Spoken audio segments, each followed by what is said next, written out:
राज्यात बनावट पनीर सापडण्याचं सत्र सुरूच आहे। नाशिकच्या सातपूरमध्ये बनावट पनीर आढळलंय। अन्न आणि औषध प्रशासनानं ही महत्त्वाची कारवाई केलेली आहे। त्याचबरोबर 239 किलो बनावट पनीर जप्त करण्यात आलेलं आहे।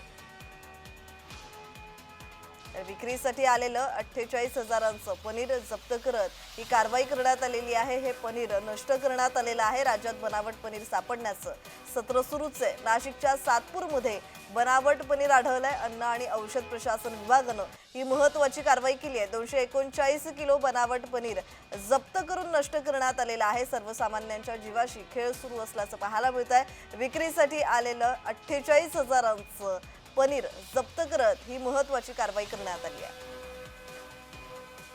या संदर्भात अधिकची माहिती देत आहेत आमचे प्रतिनिधी किरण कोटूर। किरण, आता सर्वसामान्यांच्या जीवाशी खेळ खेळणं सुरू आहे।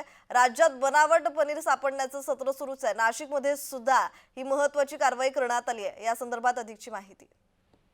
अतिशय धक्कादायक बातमी म्हणावी लागेल, कारण नागरिकांच्या आरोग्याशी हे लोक खेळतात का, अशा पद्धतीचा प्रश्न आता या निमित्ताने उपस्थित होतोय। नाशिकच्या सातपूर परिसरामध्ये नाशिक अन्न औषध विभागाने ही कारवाई केलेली आहे। 239 किलो बनावट पनीर हे जप्त करण्यात आलेलं आहे आणि 50,000 रुपयांचा हा अंदाजे पनीर असल्याची माहिती मिळत आहे। त्यामुळे आता नेमकं कोणी तयार केलेलं होतं आणि कुठे विक्री केलं जात होतं त्या संदर्भात अन्न औषध विभाग प्रशासनाचे अधिकारी हे एकूणच तपास करतायत। पण अतिशय ही धक्कादायक म्हणावी लागेल। मागच्या काही दिवसांपासून असे बनावट पनीर जप्त करण्याचे प्रमाण ते वाढल्याचं बघायला मिळतं। जी जी जी, धन्यवाद किरण, तुम्ही दिलेल्या माहितीसाठी।